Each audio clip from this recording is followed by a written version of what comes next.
Olá a todos. Começo por saudar todos os participantes destas jornadas organizadas pela Câmara Municipal de Viseu, que aproveito para parabenizar pela iniciativa e agradecer o honroso convite que me foi dirigido para nelas participar, na pessoa do meu dileto e fraterno amigo João Paulo Sousa. Eu queria começar por deixar bem claro que não sou um especialista em Augusto Hilário e que foi com alguma surpresa e apreensão que há algum tempo esta parte fui desafiado para falar sobre essa nossa tão querida figura viziense. Com efeito, a minha área de investigação nos últimos 25 anos, grosso modo, tem sido direcionado para o fenómeno das tunas, bem como das tradições académicas e da praxe. E foi exatamente nesse contexto que por várias vezes me cruzei com referências ao Augusto Hilário, tendo motivado há alguns anos, em 2014, num dos meus blogs, o Notas e Melodias, a publicação de um artigo dedicado aos 150 anos do seu nascimento, com partilha de dados, de imagens e artigos de imprensa viziense que fui encontrando ao longo das minhas deambulações investigativas. O que terá, creio, motivou o convite para aqui partilhar essas informações, esperando ser suficientemente breve para não vos aborrecer, mas suficientemente interessante para ter valido a pena gastarem o vosso tempo a escutarem. Decidi nomear esta minha comunicação de retratos de Augusto Hilário pela pena fúnebre da imprensa, organizando a informação em três vetores: Augusto Hilário, o artista; Augusto Hilário, o doente; Augusto Hilário, o homem, mito. Tudo isto a partir da imprensa publicada a partir de 1896, portanto, a partir da data da sua morte, com especial incidência nos periódicos vizienses, que ao longo de semanas vão evocando a figura do Hilário e, em muitos casos, reproduzindo artigos publicados em periódicos de outras regiões do país. Não tendo a intenção de fazer aqui uma extensa biografia histórica de Hilário, algo que deixo para os outros ilustres palestrantes bem mais avalizados do que eu nestas matérias, começaria precisamente pelo fim. À data da sua morte, Augusto Hilário tinha 32 anos e rezam os periódicos que terá falecido entre as 8 e as 10 da noite, eles não são todos coincidentes, frequentando nessa época o terceiro ano de Medicina, sendo aspirante a facultativo do ultramar, ou seja, médico da Armada, e sabendo-se que o nosso Augusto Hilário estudou em Coimbra durante 10 anos. Com efeito, a 12 de outubro de 1886, matriculou-se como voluntário nos preparatórios na Faculdade de Matemática da Universidade de Coimbra, mas só a 3 de outubro de 1892 é que faz a sua primeira matrícula na Faculdade de Medicina.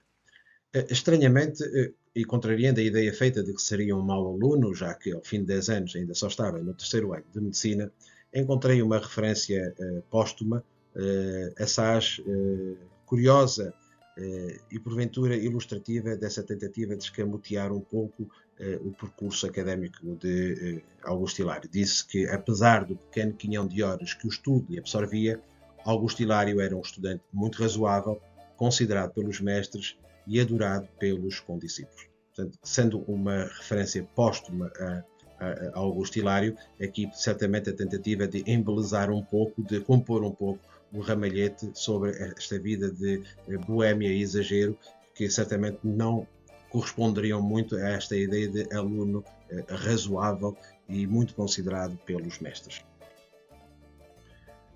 O primeiro vetor, então, a primeira área que eu gostaria de referir seria Augusto Hilário, o artista. Augusto Hilário começa a sua vida artística, ao que parece, com a aprendizagem do bandolim de cordas de tripa, algo que faz quando chega a Coimbra, uma aprendizagem que se situa entre 1886 e 1889 e que terá sido introduzido ou ajudado por Jaime de Abreu, uma figura histórica e conhecidíssima em Coimbra, com o qual depois vai participar em serenatas estudantinas. Recordando que este nosso Jaime de Abreu fundou uma estudantina de algum relevo em 1884-85, teve algum impacto nessa época a estudantina de Jaime Abreu, que ainda percorreu algumas localidades do país. Mas a primeira referência que eu vou encontrar sobre Augusto Hilário advém das minhas pesquisas e investigações na área do fenómeno das tunas, em que encontro uma referência num periódico viziense, à Tuna Mirabolante de Viseu, uma informação datada de agosto de 1889, dizendo-se que era um grupo que congregava estudantes e particulares da cidade e que seria, obviamente, uma formação efêmera com o objetivo de ocupar o tempo de veraneio dessa rapaziada. No entanto, tudo parece indicar que essa tuna mirabolante foi a precursora da tuna viziense, ou seja, da tuna académica de Viseu, de que temos registro logo nesse mesmo ano, em setembro, com um espetáculo em que Augusto Hilário, para além de integrar o elenco da orquestra, também confirma os seus dotes de amador dramático de qualidade. Aliás, uma área onde nunca deixará de prestar atenção, ganhando até fama nessa componente.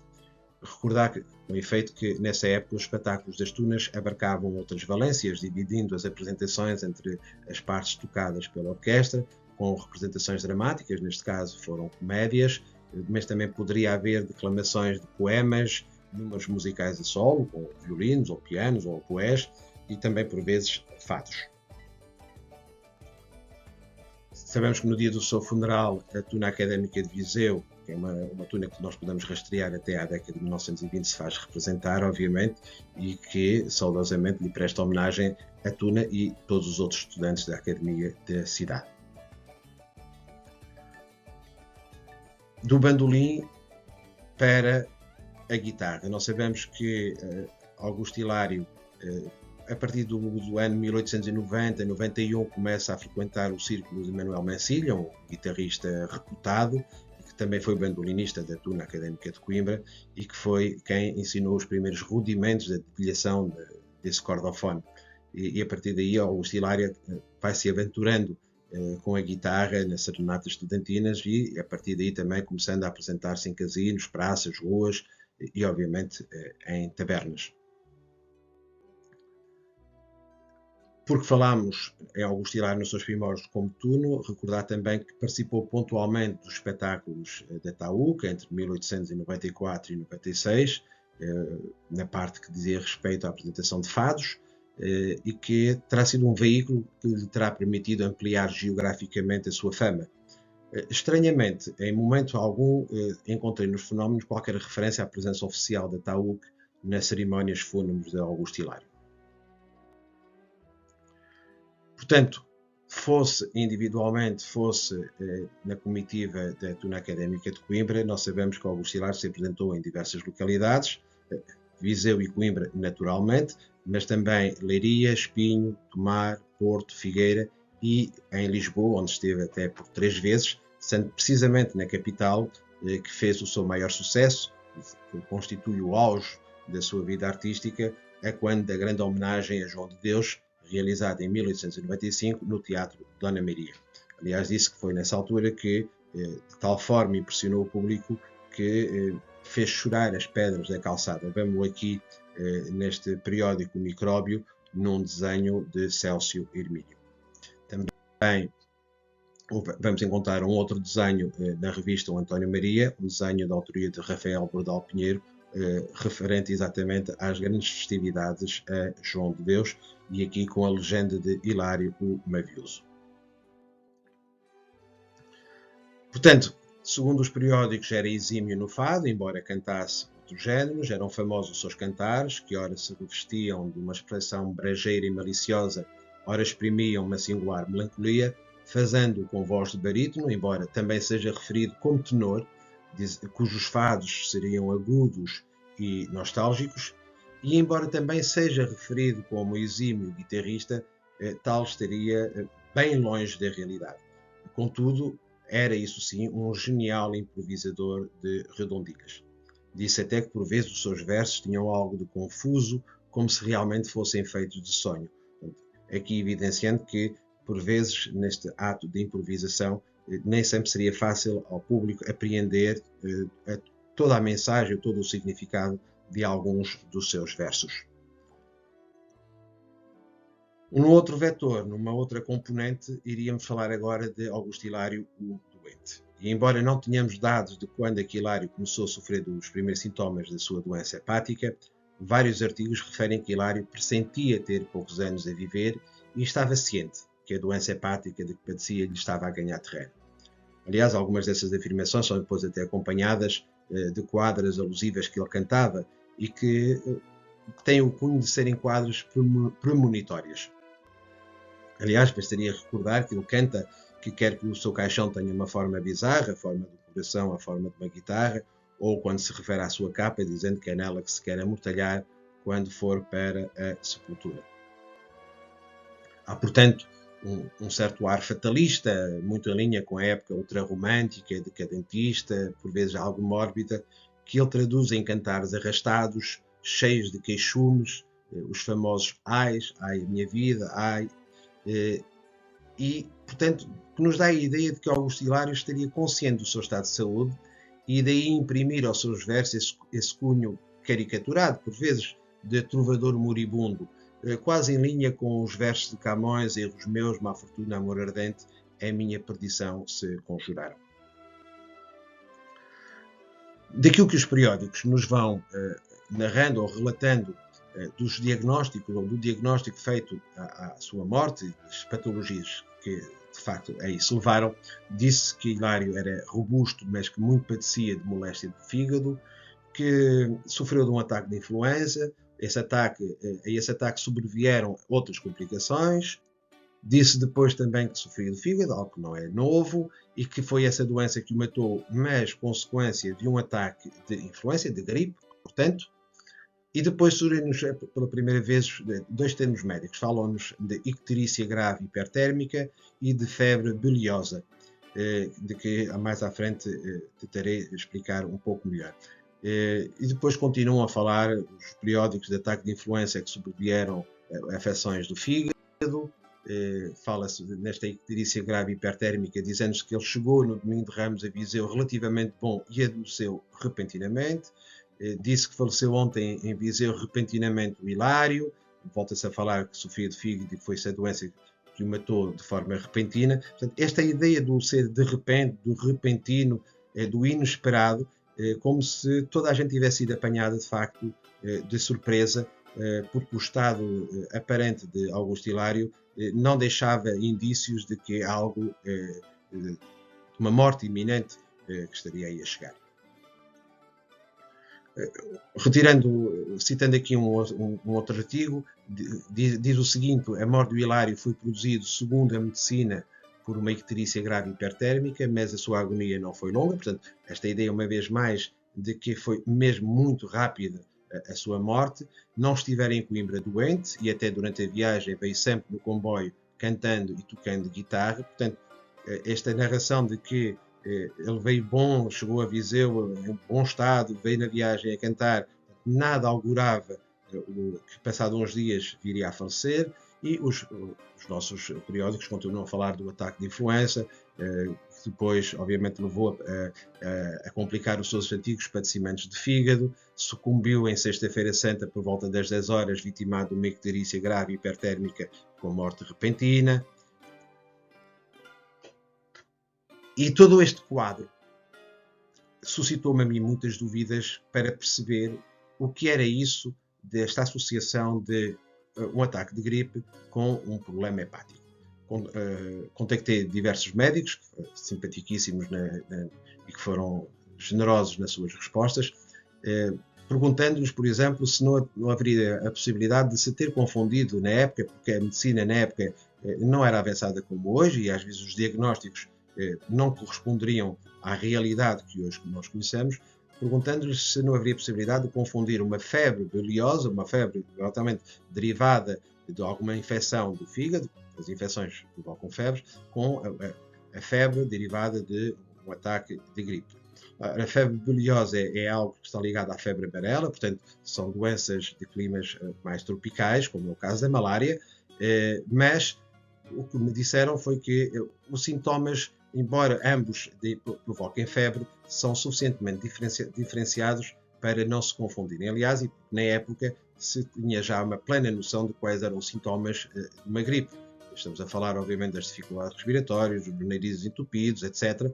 E recordou-me um desses médicos de um episódio de uma pandemia originada na Rússia em 1891, que teve como característica, daquilo que foi possível apurar nessa época, de uma grande mortandade entre pessoas que tinham problemas hepáticos. Portanto, num país onde se bebe vodka, bebe vodka como quem bebe água, fizeram esse registro de uma grande mortandade e muito rápida em pessoas que sofriam do fígado. Portanto, parece de facto que tudo se conjuga e tudo acaba por ter lógica nesse diagnóstico que é feito em que a junção destes dois fatores patológicos apressaram a morte de Augusto Hilário, o que não sucederia se fosse só a morte por uma doença terminal do fígado ou apenas por padecer de uma gripe. Aliás, como nós conhecemos, os surtos de gripe também, que tantos milhões de mortes fizeram depois no século XX, no início do século XX. Portanto, não há, ao que parece, qualquer dúvida de facto de que um doente hepático com poucas defesas imunitárias perante um ataque de gripe teria de facto um quadro de morte muito, muito repentino. E daí agora vamos à parte em que os periódicos irão, ao longo de semanas, de meses até, contando um pouco sobre o homem e, no fundo, construindo o mito de Augusto Hilário, lembrando que a morte de certas pessoas em idade jovem é propícia a esse culto da personalidade. Recordemos Mozart, Franz Schubert, Van Gogh, James Dean, Jimi Hendrix, James Morrison, para não citar outros. E de facto, embora eles já fossem famosos em vida, ou muito famosos em vida, mas essa construção do mito feita sempre a partir do facto de ser uma pessoa que morre tão jovem. Por exemplo, recordamos que, por exemplo, Jean Moulin, o herói da Segunda Guerra Mundial, da resistência francesa, só passou a ser reconhecido como herói mais de 20 anos depois da sua morte. Os primeiros dados que nos são fornecidos são desde logo dados da sua caracterização física, algo que podemos mais ou menos confirmar pelas poucas fotografias existentes de Augusto Hilário, que nos diz que tinha cabelos negros caídos sobre a testa, olhos negros expressivos e largos, tinha um rosto melancólico, chegam a falar num rosto negro, portanto a ideia de um rosto taciturno, tinha a tez morena e dentes muito brancos. E daí passamos depois à sua caracterização psicológica, portanto, a todos estes elogios que vão passar a ser feitos à figura de Augusto Hilário. Aliás, elogios estes que, ao resumir numa listagem que fiz, fizeram lembrar ou reportaram-me às ladainhas. Portanto, quase que temos aqui uma ladainha a São Hilário, num paralelismo às ladainhas religiosas marianas, onde se fala de Rosa Mística, rogai por nós, Torre de David, rogai por nós, Torre de Marfim, rogai por nós, Senhora de não sei quantas, rogai por nós. Portanto, a partir daqui, todas estas referências a Augusto Hilário podem ser quase consideradas como uma ladainha a este novo entronizado santo. Portanto, fala-se em Augusto Hilário como incorrigível boêmio, em boêmio da raça, em estudante boêmio, em simpático boêmio. Aliás, a palavra boêmio vai aparecer repetidamente ligada a vários adjetivos. Vamos falar aqui do simpático, do generoso, do estovado, boêmio.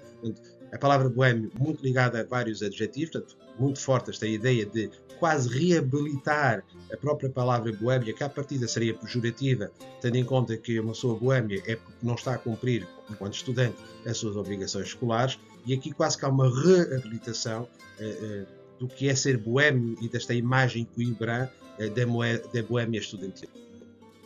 Portanto, disse que era o mais puro tipo de boêmio coimbrão, disse que era dotado das melhores qualidades, na sua alma não havia espaço para sentimentos maus, era alegre, folgosão, dizia piadas inofensivas, que era um excelente moço, que era por todos estimado. Era um trovador delicioso, que cantava com o maior sentimento e era notável na espontaneidade poética, portanto, reforçando aquilo que nós já dissemos, a sua genialidade em improvisar a redondilhas e quadras, etc. E chegam-se até a referir a Augusto Hilário como energúmeno do bem. Portanto, aqui a palavra energúmeno, aqui como a ideia de pessoa de bem. Destacam-se, portanto, as suas qualidades humanas, as suas qualidades altruístas, de generosidade, de bondade, daí esta referência curiosa de energúmeno do bem. Disse também que no amor era como certos ébrios, a quem o vinho faz sede do vinho, e que na amizade era cheio de dedicações e de finíssimas diferenças, e por isso era um atormentado. Portanto, uma pessoa que o facto de ser tão boa, de ser um poço de bondade, seria também acometido de todos os males deste mundo, uma espécie de luta eterna entre o bem, entre o herói do bem e o mal. Fala-se depois em Augusto Hilário como o último boémio, ou seja, portanto, elevando Augusto Hilário aos píncaros daquilo que seria a cultura boémia coimbrã. Fala-se em Augusto Hilário como o apóstolo da alegria, portanto, contrastando um pouco esta ideia taciturna de que seria uma pessoa melancólica nos seus cantos, contudo, como pessoa, no seu trato, seria uma pessoa muito alegre. Aliás, várias vezes se refere a questão de ser uma pessoa bem disposta, a que não seria alheio o facto de ingerir também grandes quantidades de vinho, que ajudariam exatamente a esse estado de maior euforia. Disse que era o poeta mais vibrante dos despreocupados, claro, a preocupação dele não eram os estudos, e que era um artista sempre pronto para obras de caridade. E embora não tenha encontrado referências diretas a obras de caridade de Augusto Hilário, o facto de ter participado em concertos que seriam caritativos justificará esta ideia de se referir a ele como pronto para obras de caridade. Uma das caracterizações, uma das coisas mais engraçadas que eu fui encontrar é que a determinada altura há um periódico que diz que ele era santo. Portanto, fala-se em Augusto Hilário, ele era um santo, uma santa pessoa. Uma espécie de canonização popular que relembra as canonizações por aclamação anteriores ao século XII, que era o que sucedia antigamente. Para se canonizar alguém não era preciso haver o processo que há hoje da congregação para a causa dos santos, e as aclamações eram feitas a nível popular e depois, no fundo, chanceladas pelo Vaticano. E aqui há exatamente esse mesmo processo na opinião publicada de que seria de facto um santo. Disse de Augusto Hilário também que era representante das tradições troinas da Academia de Coimbra.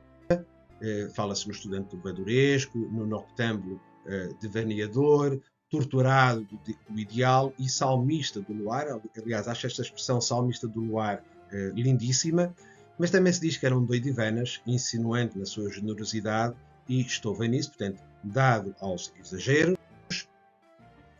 E também se diz que era um extravagante coimbrão, que era muito popular, que era alegre, que era estouvado, um impagável boêmio, um sonhador, a alma das alegrias da mocidade, portanto, referente mais uma vez a este traço de personalidade de ser uma pessoa muito alegre. E depois tomava a liberdade de vos ler, vos citar aqui este pequeno trecho que nos diz: a sua capa remendada abrigava um coração singelo e puro, em que palpitava uma alma ingênua, altruísta e sedenta de gozo, enfraquecida pela orgia e tristemente envolta no sudário de amarguras que são toda a bagagem de um espírito doente, criado para o romance e para o devaneio. Portanto, aqui um lirismo, de facto, quase que levado ao extremo, onde se fala, de facto, de que por detrás daquela capa remendada, este remendado não só apenas da vivência do dia-a-dia, mas quase que remendada das dores que padeceria, o que seria, de facto, esta ideia da fatalidade, e que era alguém dado, de facto, ao romance, ao devaneio, mas que sofria, de facto, as amarguras. Por isso é que é comparada a capa também a um sudário, não é? O pano que envolveu Cristo após a sua morte. Mas também há referências mais cruas ao Augusto Hilário. Disse, por exemplo, numa determinada altura, que andou ao Deus dará do álcool na mais doida peregrinação. E bem sabemos que a sua vida de boêmia transitava entre tabernas e prostíbulos, portanto, entre tabernas e casas de alterne, e que essa vida de exageros terá sido também, de facto, terá sido a grande razão para o agravamento paulatino do seu estado de saúde. Portanto, Augusto Hilário, o eterno folgazão e académico estúrdio, portanto, este é estúrdio, brincalhão, portanto, a palavra estúrdia está muito ligada ao carnaval, portanto, seria mais uma vez a reforçar este cariz, este traço de personalidade de ser uma pessoa muito dada à brincadeira, muito folião.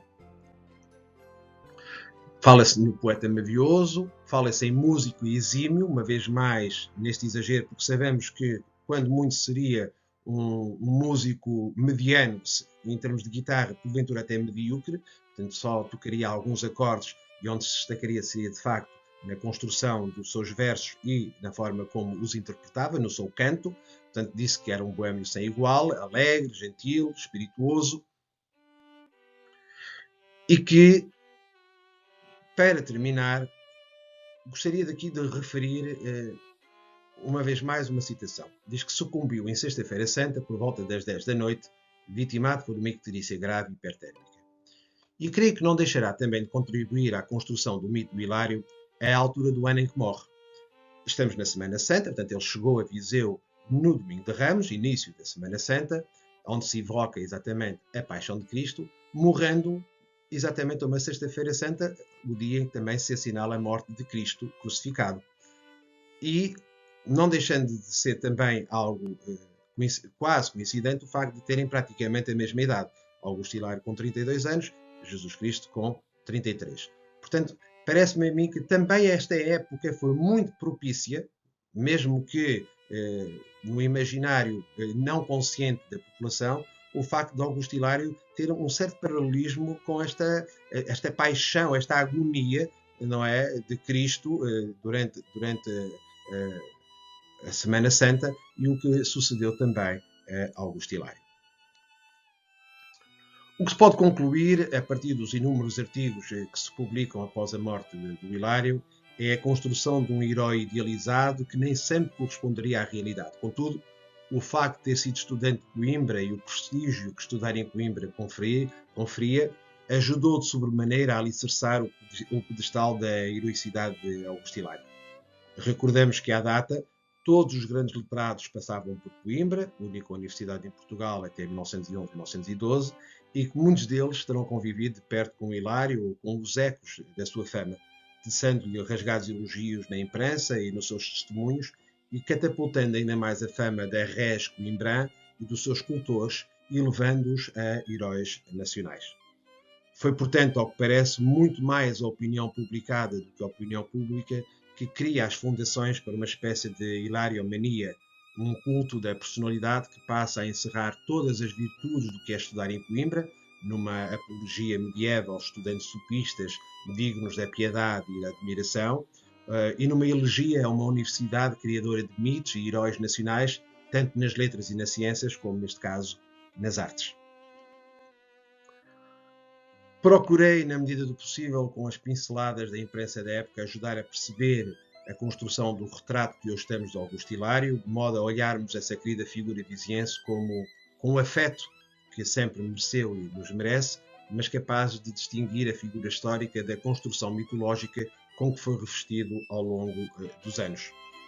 Com efeito, parece proporcional a vida de exageros que levou a alguns exageros que sobre ele foram abonatoriamente tecendo os jornais. Mas, como qualquer bom mito que se preze, tudo parte de factos e do olhar de quem depois os interpreta e adorna. Como já mencionado, o facto de ter falecido tão jovem, para além das suas inequívocas qualidades artísticas, portanto, no canto, mas também como ator dramático, faz dele uma estrela cadente cujo brilho, fugaz, mas incomum, marcou a sua geração, que por sua vez o inscreveu no panteão dos grandes de Coimbra e, por conseguinte, do país, passando a figura de culto da tradição académica. Aos que tiveram a paciência de me escutar, o meu bem-aja e votos de continuação de umas boas jornadas.